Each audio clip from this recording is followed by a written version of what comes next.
Welcome back, everybody, to another edition of the Fatboyz Dynasty podcast, hosted by the Fantasyholics Podcast Network. Coming at you live again on YouTube. Brant, here we are, a week removed from the NFL draft fully now. Everybody's had a time to actually sit and digest, really sink their teeth into these landing spots, and it's everybody's favorite time of the year, right?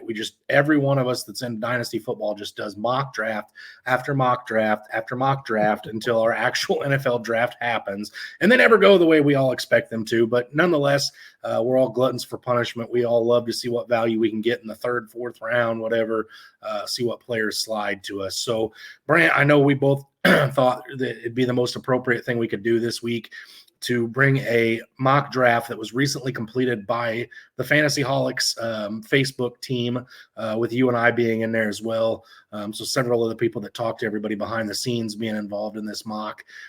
Just talking about that one here live today, as well as going over a post-NFL rookie draft top 5 ranking at each position. Yeah, with the with the mock draft here, if you guys want to follow along, I know the results have been, I believe, have been published up there on the Facebook. So if you want to follow along while you listen to us, the board will be up there.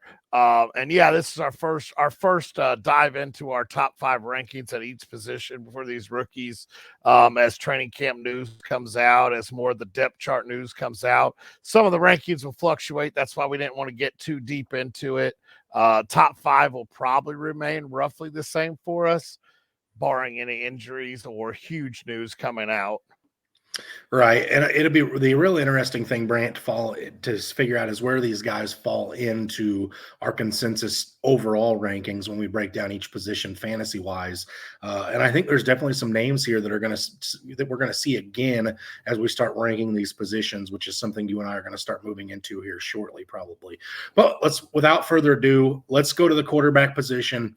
Let's do 1 through 5, but let's start at the back half and work our way up. So you tell me who you have at number 5, Brant. At number 5, I have Hendon Hooker going to the Detroit Lions. I also have Hooker there. And I think we're both in consensus that, not a great opportunity for playing time early this year, but if the Detroit Lions decide to separate from Jared Goff, there is an avenue for Hendon Hooker to have some relevancy outside of the rest with Hooker. And even in the conversation, Hooker and everybody else in the rest of the draft outside of these top 4 kind of just meh. But Hendon Hooker's got the best upside in my eyes. Yeah, Hendon Hooker, the biggest knock on him is obviously his age and how he's going to come back from this injury. We saw him have a very good very good last year there in Tennessee prior to him getting hurt. He is guaranteed to at least get to sit 1 year behind Goff before he has to be thrown to the wolves of playing, if he even is. But yeah, it's like you said, he's got the best chance of seeing the field earlier than some of the other ones in my mind outside of our top 5. And mind you guys, these are our dynasty rankings. So when we get to talking about some players later, it may be a year or two before you see their actual value, but the value is there for, I think the value is there for Hooker, especially in, like I said, we'll get to talking about that in our mock draft of where he falls. Sure. Okay. Number 4, Brant, we in consensus on this one too. Will Levis at 4. Will Levis. Absolutely. Okay. Again, with Will Levis going to the Tennessee Titans, they traded up to get him. He does fall out of the first round in the NFL draft, but they traded up to get him early in the second.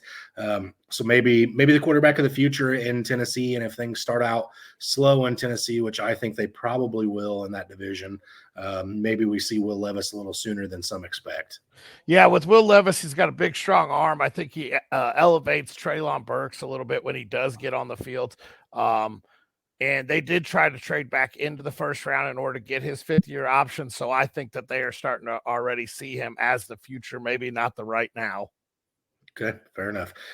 Number 3, this is where we could start to have a little bit of a difference of opinion. We'll see. Who do you have at 3, Brant? I actually have Anthony Richardson down there at 3 now. I originally had him as my 2. I did drop him a spot just because, in my mind, his landing spot in Indianapolis, it's not shaky to where he won't be the starter. It's shaky because they want to pound the ball with Jonathan Taylor and may not allow him to use his legs as much as he needs to or as much as he can use them.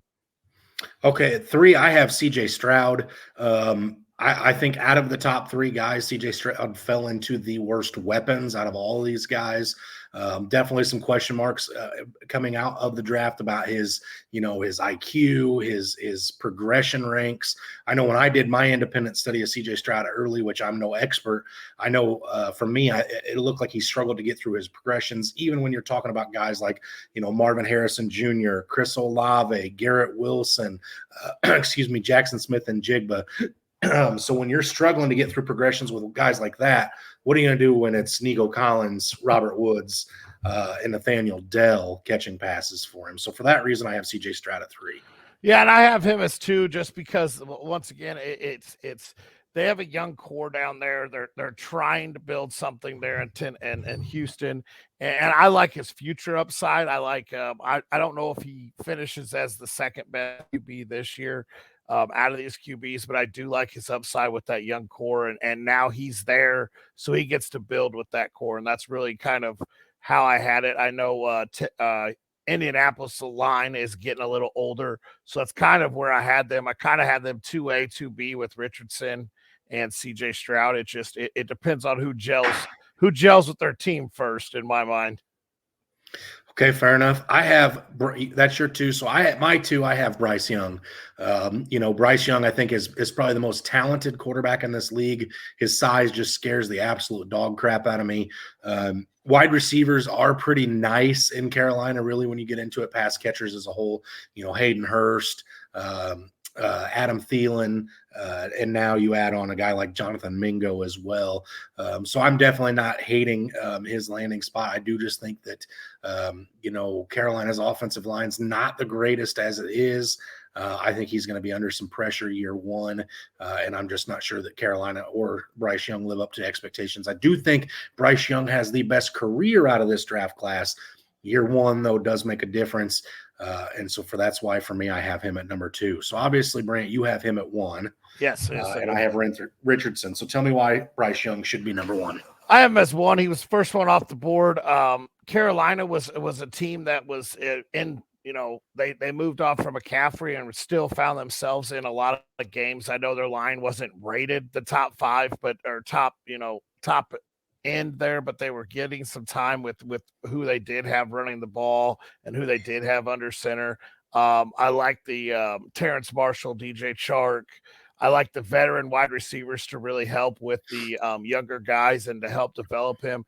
And one of the reasons he kind of moved ahead of everyone else is he has a guy there like Adam Thielen to really work with and mentor. We've seen Adam Thielen's work ethic, and I think I'm really hoping that rolls in with Bryce Young. His size is the biggest issue for me as well, too. Yeah, so for me, Anthony Richardson's number 1, and Brant, I was very slow to get on this train. Post combine here. And I wasn't sure I'd ever get on the train, but I went back and did some more independent research on Anthony Richardson post draft. And when you're the best graded quarterback ever in the history of the combine, it speaks volumes to what you have going technically for you and what your raw talent is. And if anybody's going to address this and bend this guy to their will, it'll be Shane Steichen, who's now the head coach of the Indianapolis Colts. And you mentioned earlier Jonathan Taylor and wanting to pound the rock. I think for a young quarterback, having a guy like Jonathan Taylor as a backfield mate is just going to be pay huge dividends for Anthony Richardson.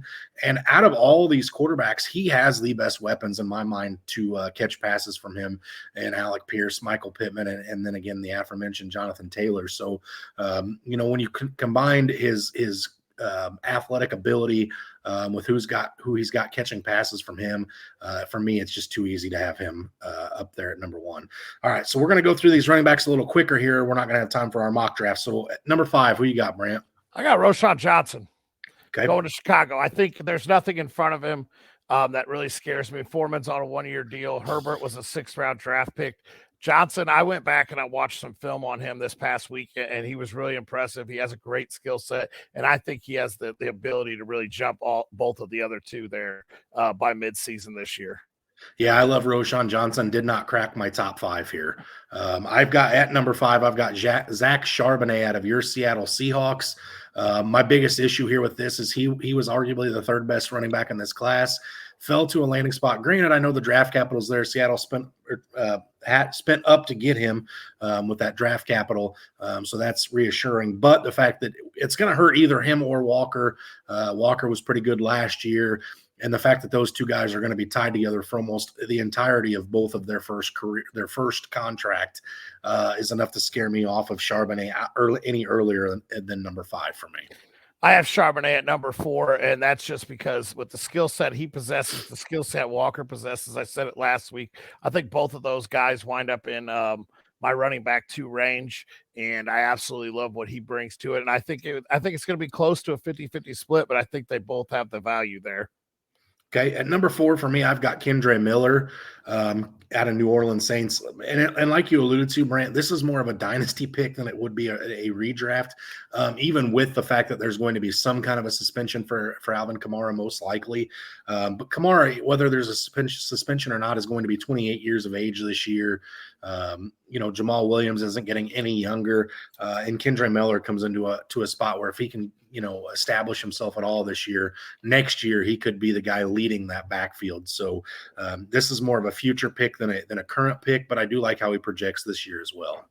I absolutely don't mind that being inside your top 5. He was right outside of my mind. It was between him and Johnson really there at my 5. So absolutely, everything you said is spot on with him.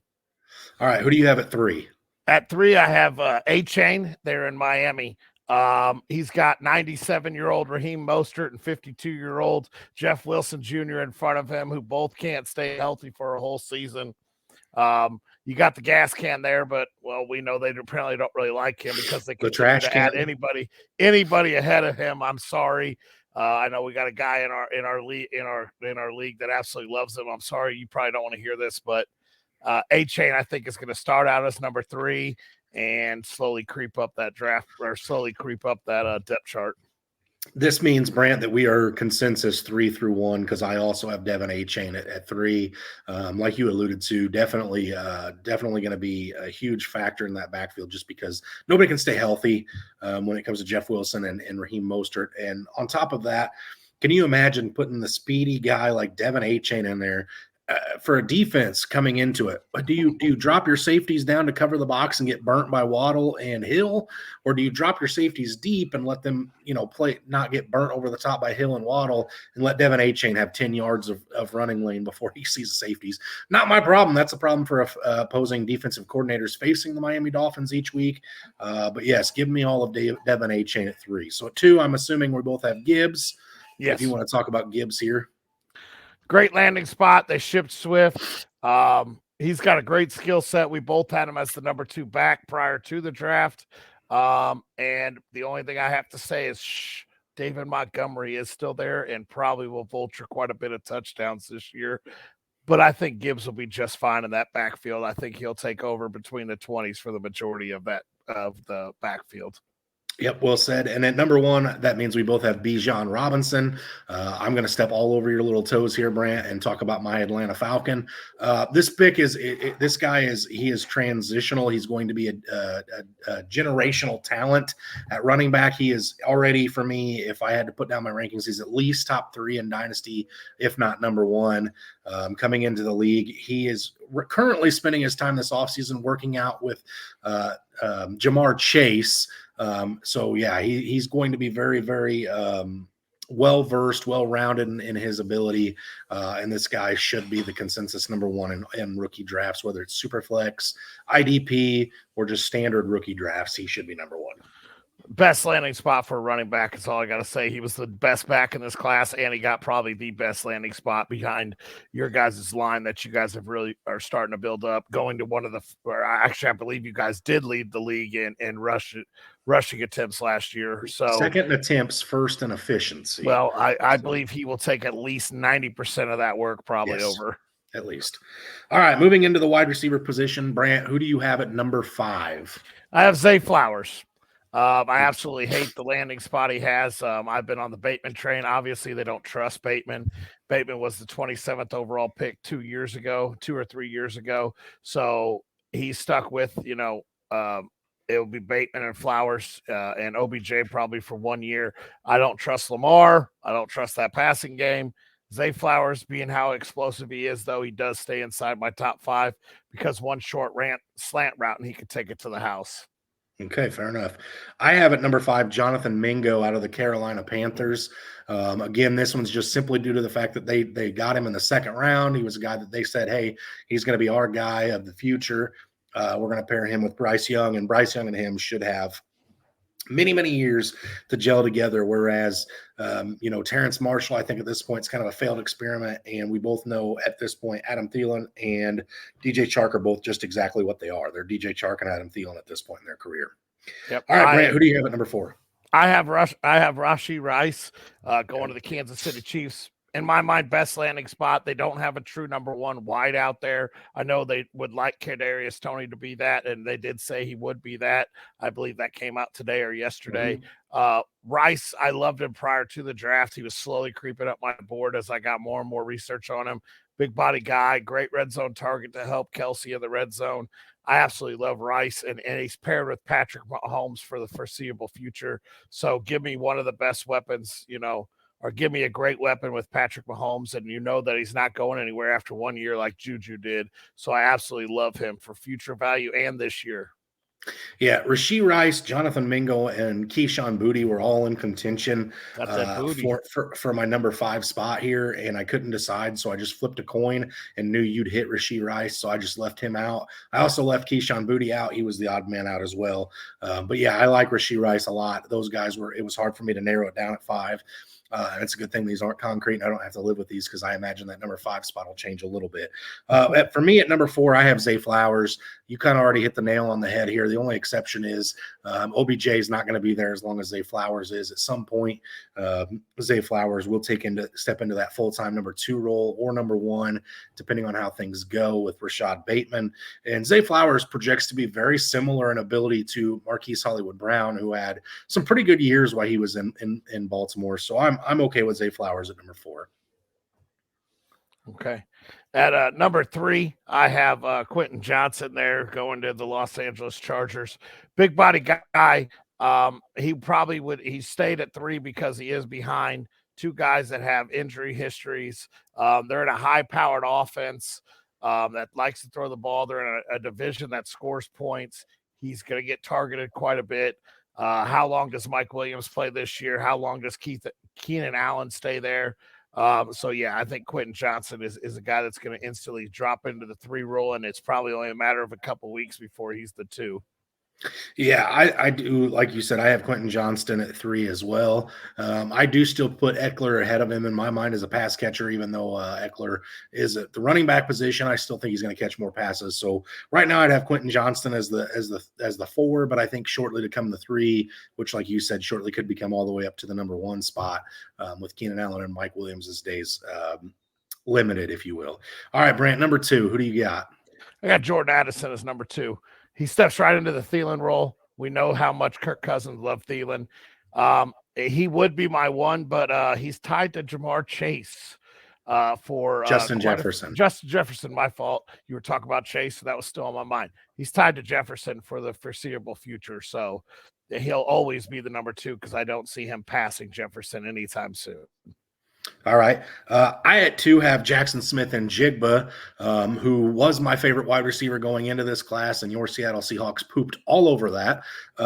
But I do have him at number 2. I think talent's going to win out, but he is still going to be behind Justin Jefferson. Here we go. Now you got me doing it, Brant. DK Metcalf and Tyler Lockett in Seattle, attached to Geno Smith, who I know was fantastic this year, but I'm sorry, everybody, Brant, you included. I'm going to have to see Geno do that for more than 1 year before I can really put any kind of faith in him as a quarterback to substantiate 3 wide receivers. Somebody I expect to be left out here, and I think year 1 it could be Jackson Smith and Jigba.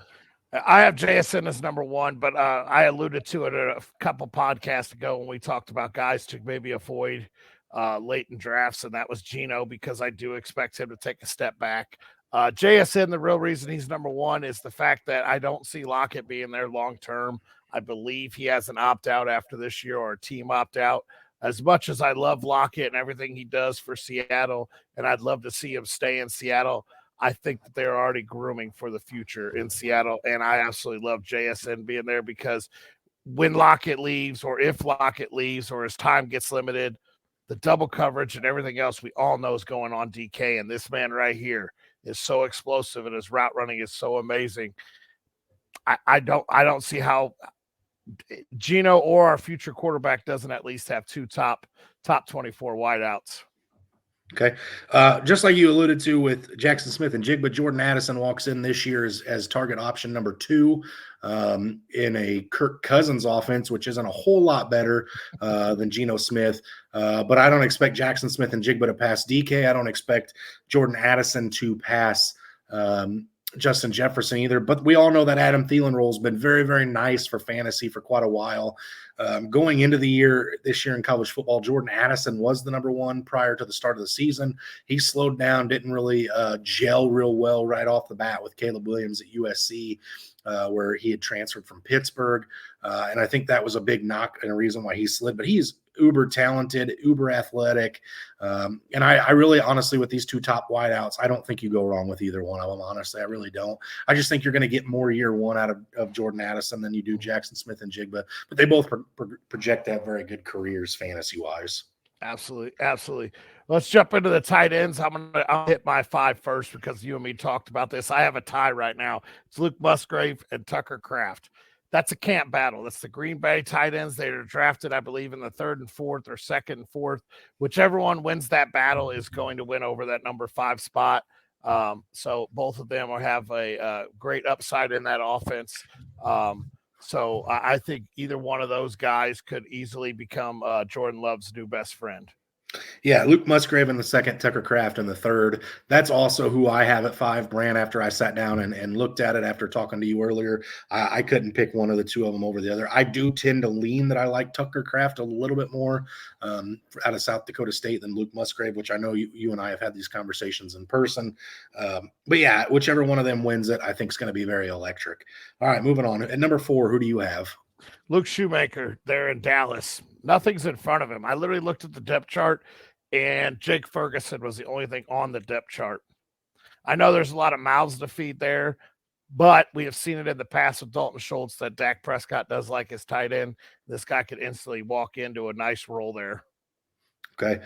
I went a little off the cusp here, Brant, so stay with me here. Number 4, I have Brenton Strange out of Jacksonville. I know year 1, this is probably not going to be a great, sexy pick, just simply due to the fact that Evan Ingram is back in town. But the numbers Evan Ingram put up last year with Trevor Lawrence, if and when that role does get turned over to Brenton Strange, those numbers will be there for him as well. I went back and watched a little bit of his tape this week at Penn State. I was already excited about this tight end class. This is just another guy that made me more excited.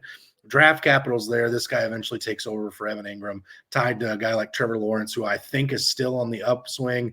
If you remember right, Brant, you and I have both said that really his Trevor Lawrence's rookie year was this last one, and he took leaps and bounds.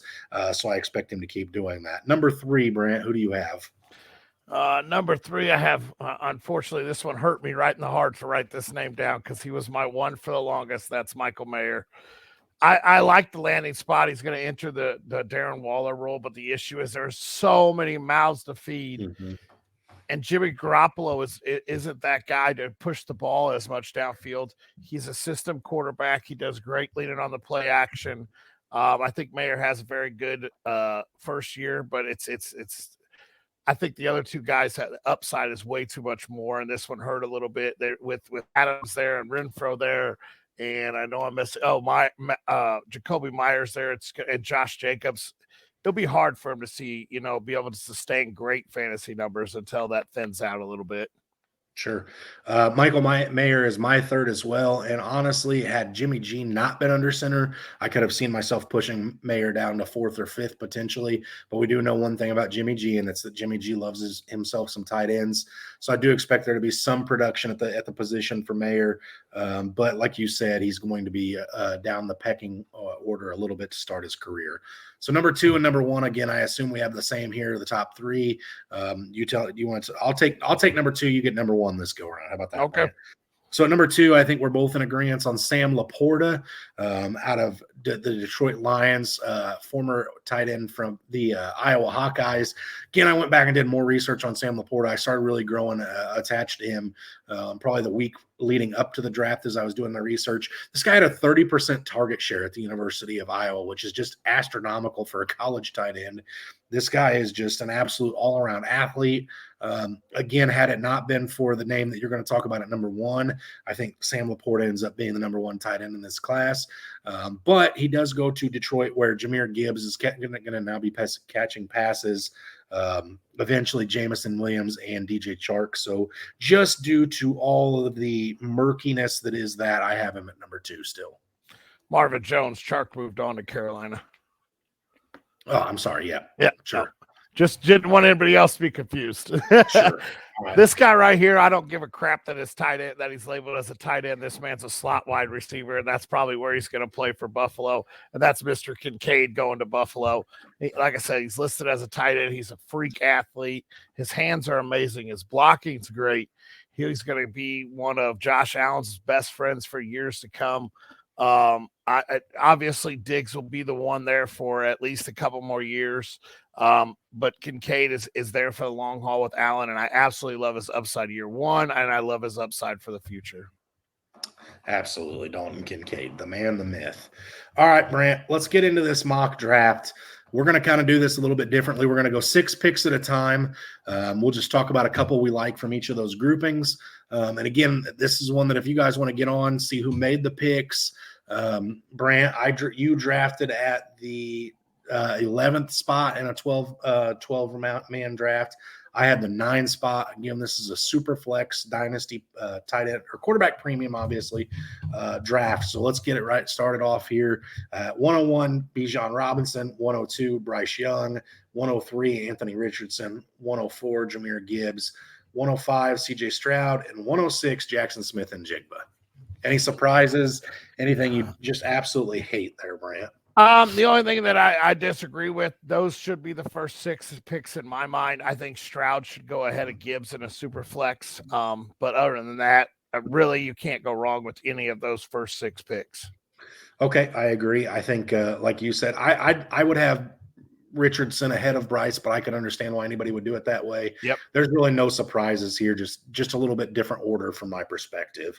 All right, 107, Jordan Addison. 108, Quentin Johnston. I was on the board at 109, pulled Will Levis in front of Zay Flowers at 110. You took Dalton Kincaid at 111, and Devin Achane went at the 112. You and me talked about this when that pick hit. I thought I was going to get Will Levis. And then you and me talked about kind of our board right there at the mock.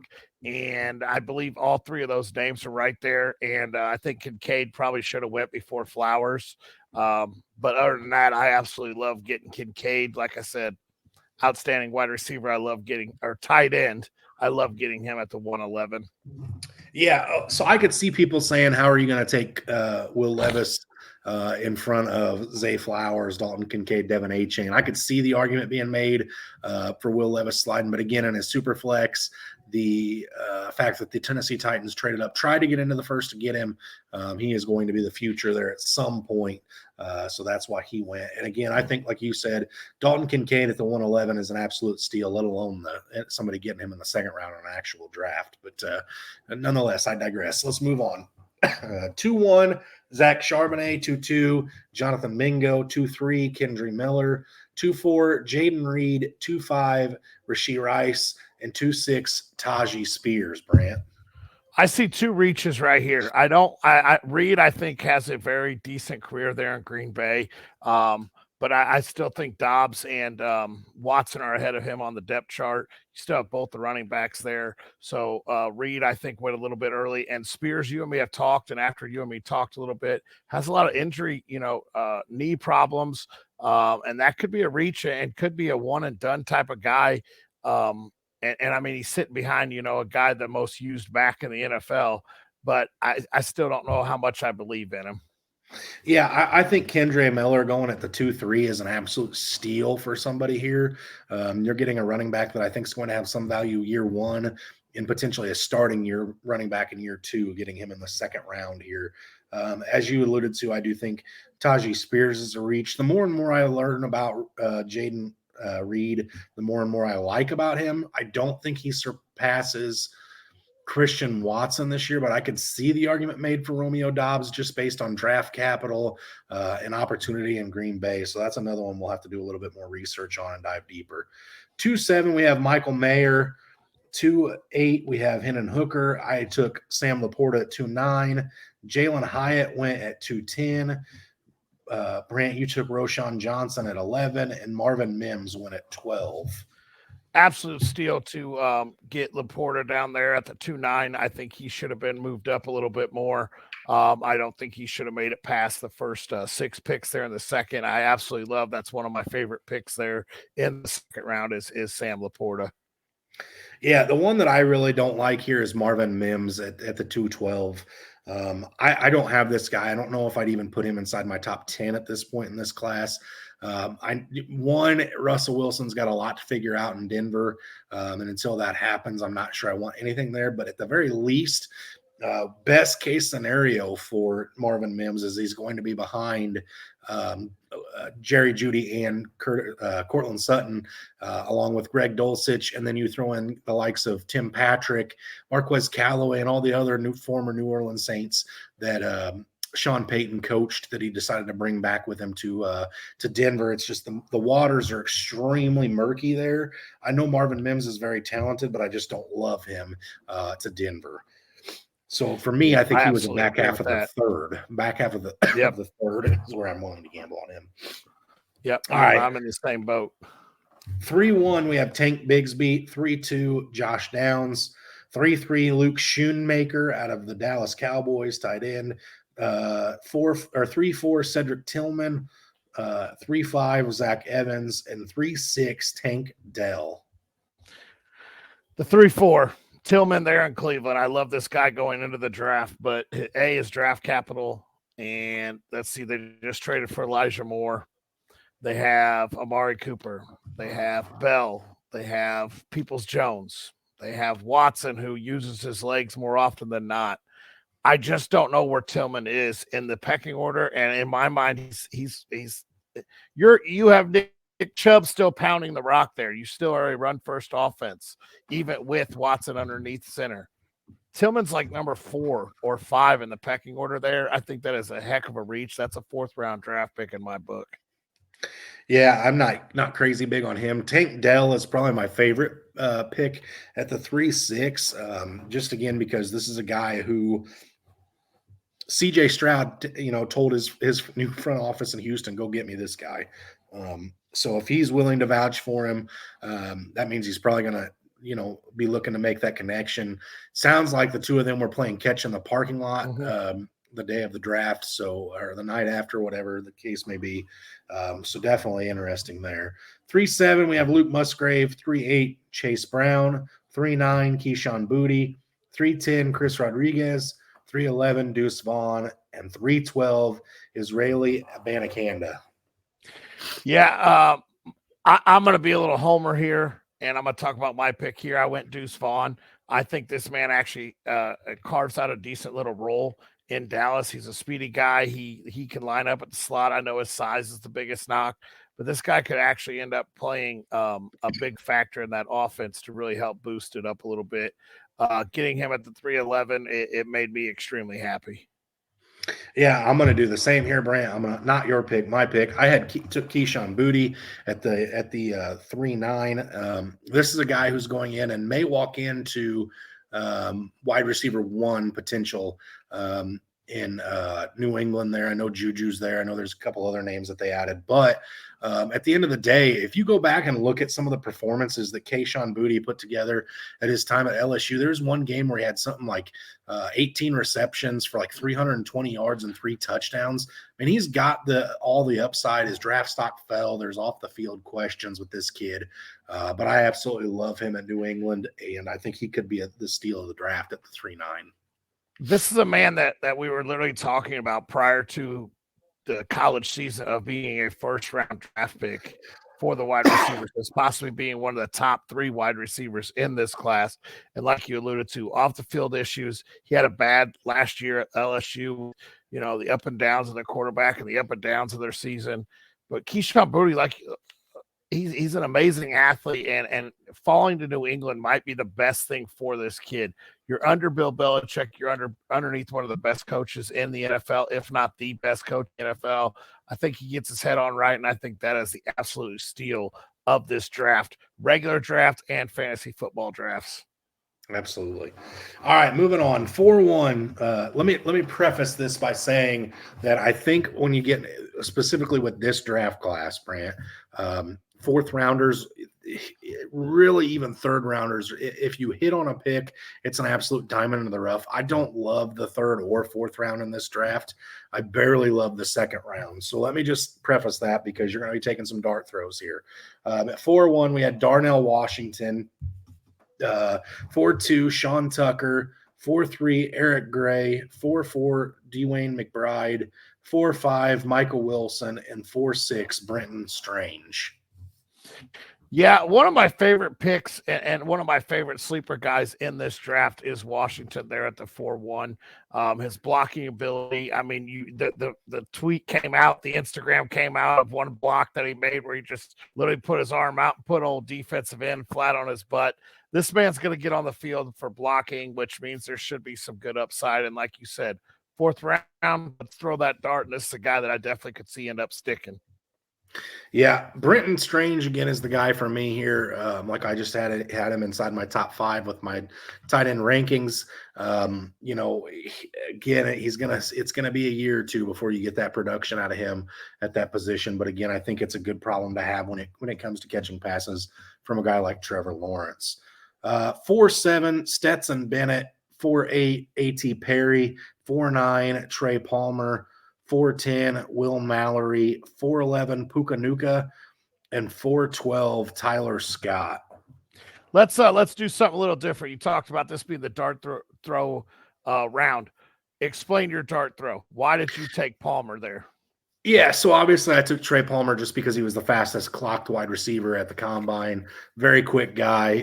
Projects to have that Scotty Miller role in Tampa Bay. Now, granted, obviously it's not as sexy as it was when it was Tom Brady throwing the ball to that guy. But at this rate, just getting a guy that Tampa Bay, I think, is going to have a very down year this year. Going to be playing from behind a lot. And sometimes the best way to negate and chase points late is to just get the ball in the hands of the fastest player in your team. And that could very well be Trey Palmer.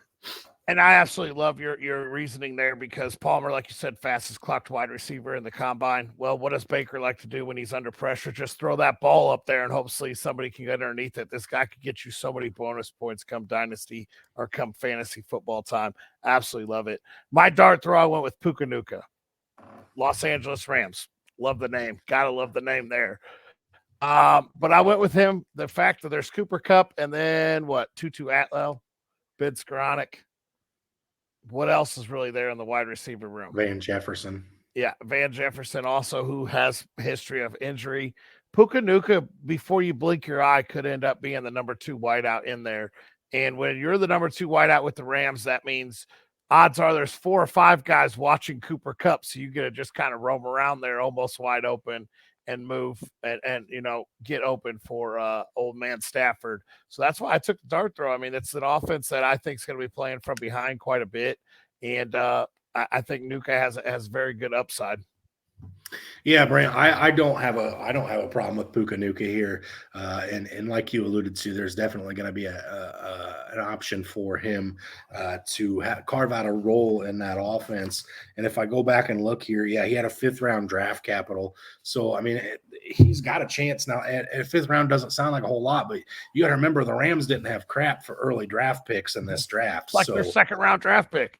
Yeah, so they spent a premium on Puka in relative terms. So I definitely don't have a problem with that here. I don't even remember the Rams being on the clock when I was down in Kansas City and we left Saturday. So they may not have had a top 3 pick. They may not have. So Brant, that concludes the the mock draft. Again, that was conducted by 12 of us that are on the Fantasy Holics page. So if you have any comments, like one person's draft more than the other, don't hesitate to go on there and let somebody know who did a good job, who did a terrible job. If you think Brant and I are stupid, keep it to yourself. Don't put us out there. No, just kidding. If you have a problem with our drafts, call us out. We like to see that stuff.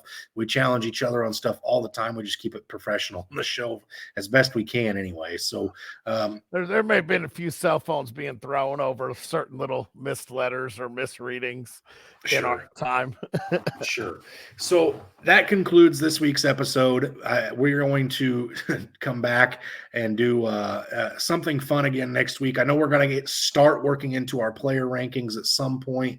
At some point, we're going to do a startup dynasty draft. So be on the lookout for those things. When we start all that, I'm not sure. We'll get together and get something hashed out, figured out here. But next week we'll come back at you with something decent. Maybe we'll talk about guys we hate landing spots after the draft.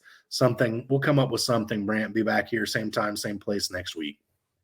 Absolutely. As always, stay hungry and stay fat, my friends.